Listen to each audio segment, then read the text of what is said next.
자, 먼저 프라하성에 애국가가 울려 퍼지고 있습니다.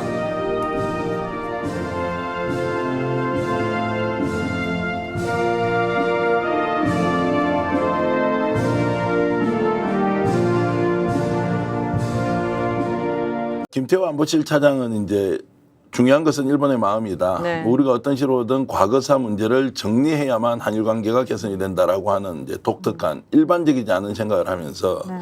정말로 국민들이 들어보면 끔찍한 중요한 것은 일본의 마음이다라고 했을 텐데 네. 김태호라는 인물이 네. 이런 단어를 쓴 것은 진심입니까? 아니면 정치적으로 뭔가 필요에 따라서 네. 그냥 일본 들으라고 좋은 말 이렇게 내뱉은 것일까요? 저는 진심이라고 생각해요. 진심이다. 왜냐하면 이전에 김태호 씨의 행보나 글들을 볼 때 솔직히 저희 이제 학계에서는 이분이 다시 이 정치권에 들어갈 때 이 사람은 그냥 일본 사람이다. 일본에 아주 훌륭한 분들도 계시잖아요. 그러니까 그렇게 말하면 좀 어폐가 있지만 일본 우익과 같은 생각을 가진 사람이다. 그래서 굉장히 위험하다라고 이미 여러분들이 경고를 했습니다. 그리고 이미 2023년에 한일 정상회담을 도쿄에서 하잖아요. 갔다 오고 나서도 이 문제가 강제동원 문제입니다. 당시에 잘 해결되었다고 강변하면서 이 한일 관계 개선의 걸림돌이 한국의 시민이다 하고 피해자다라고 적시한 적이 있습니다. 이미 YTN에 나와서 직접 본인이 한 얘기예요. 근데 사실 누적적으로 그런 얘기를 계속 해왔고 그 사람의 머릿속에는 일본 우익과 일본 정부의 관점밖에 없는 것이죠. 그러니까 이 사람은 진심으로 일본 정부와 일본 우익의 시각에서 한국을 보고 있고 한국 역사를 보고 있는 겁니다. 이 사람은 한국 사람은 맞죠?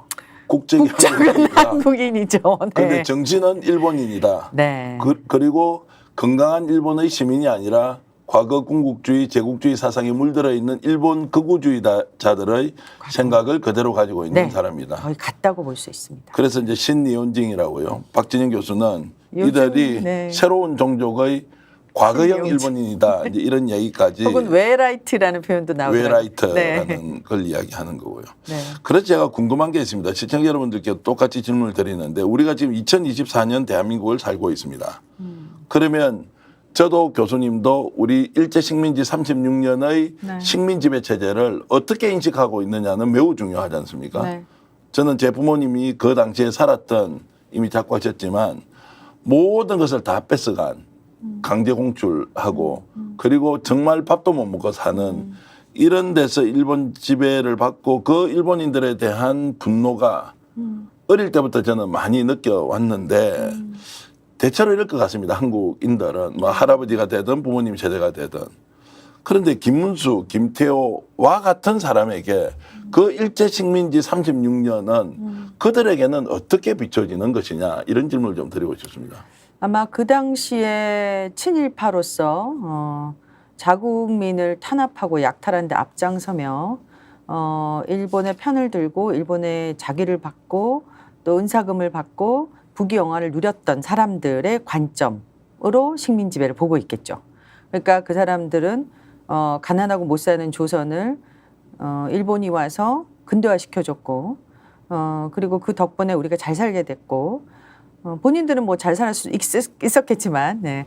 그래서 그들의 시각에서 식민지인의 그 아픔과 고통에 대해 전혀 공감하지 못하는 것이죠. 그러니까 기본적으로 저는 가장 큰 문제가 조금 전에도 말씀드렸지만 저는 일본의 3대 거짓말 우리가 적시해야 되는데요.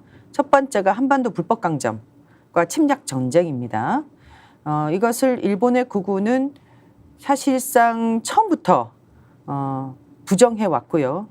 이걸 교묘하게 왜곡하는 방식도 있어요. 우리만 한 건 아니고 다른 나라도 했는데 왜 우리만 가지고 그러냐. 이런 사람들도 있지만 기본적인 원류는 부정하는 것입니다. 그리고 여기에 기반한 반인도적 범죄 행위가 있죠. 강제동원에는 뭐 징용, 징병이 다 포함됩니다. 그리고 일본군 성노예제 문제, 그리고 수탈과 약탈, 방금 말씀하신 사실상 민간인 학살, 우리 제노사이드에 해당하는 뭐 간도 대지진 때 조선인을 학살했다든지 또는 간도 지역에서 수많은 조선인들을 학살했다든지 사실상 3.1운동 직후에도 굉장히 많은 조선인들을 학살했습니다. 자, 이런 것들을 다 부정하는 것이죠. 이게 두 번째죠. 그리고 마지막으로 이제 독도 영유권을 주장하는 것입니다. 원래부터 자기네 땅이었다라고 하는 거죠. 이 3대 거짓말을 일본은 반복적으로 해왔어요. 근데 그 거짓말을 그대로 일본의 극우와 일본 정부의 주장을 받아들여서 지금 한국인에게 이식하고 실제로 그들의 소원을 수리하기 위해서 최선을 다하는 자들이다라고 말씀드릴 수 있을 것 같아요. 그런데 지금까지는 이런 주장이 전혀 없었던 건 아니니까 네, 산발적으로 일부 한 줌 안 되는 세력이 어느 공간에서 지속적으로 주장을 하면서 반일 종족주의와 같은 책을 내면서 주장을 했지만 네. 이들이 정치의 전면에서 권력을 가지면서 대한민국의 뿌리까지 흔들면서 정책적으로 반영하려고 한다는 것은 상상을 못했거든요. 맞습니다. 보수 정치 세력조차도 이 문제만큼은 금기시가 됐는데 맞아요. 오랫동안 이렇게 그랬죠. 노골적으로 나올 수 있는 자신감은 어디에서 온 것입니까? 일단 윤석열 정부의 속성과 관계 있을 것 같아요. 이제 윤석열 대통령 자신이 우리 유시민 작가님도 말씀드렸지만 굉장히 어리석은 자죠. 이 어리석은 자를 활용할 수 있는 굉장히 큰 공간, 기회가 열린 것이죠.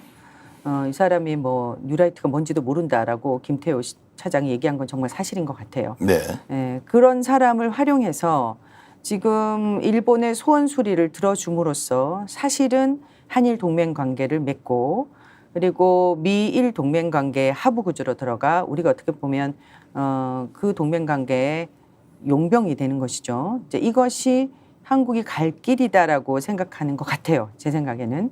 그리고 그것은 궁극적으로 보면 말씀하신 대로 그걸 실현하기 위해서는 역사를 부정하고 민족 정체성을 흔들고 혹은 훼손하고 대한민국의 이 모든 우리가 근대화 과정에서 쌓아올렸던 민주주의의 꽃 그런 인권을 향하는 과제 이런 것들을 모두 다 훼손함으로써 결국은 일본에 종속시키려고 하는 것은 아닌가. 그래서 사실 오늘 어떤 분은 드디어 신식민지 시대가 열린 것은 아닌가. 정말 일본에게 나라를 갖다 바치려고 하는 것은 아닌가라고 생각하고 있다고 말씀하셨어요. 그러니까 말로만 떠도는 것이 이제 행동으로 그리고 권한을 가진 국가 운영의 책임자들이 직접 나서서 일본의 하위 체제로 들어갈 수 있다는 우려가 네. 우려이긴 하지만 현실이 될 수 있다는 걱정 엄청나게 많이 한다는 것이고요. 최근 들어서는 그런 세력이 숨어 있다가 드러내어서 저 어제도 보도를 보니까 이제 그 위안부 문제 또는 식민지 전쟁 상태에서 어쨌든 끌려갔던 소녀상으로 담겨 있는 우리의 이제 그 정신을 훼손하는 그래서 소녀상 테러 사건을 네, 로고화 시키고 있고 전국을 이렇게 순회하면서 맞습니다. 활동하고 있는 모습은 네.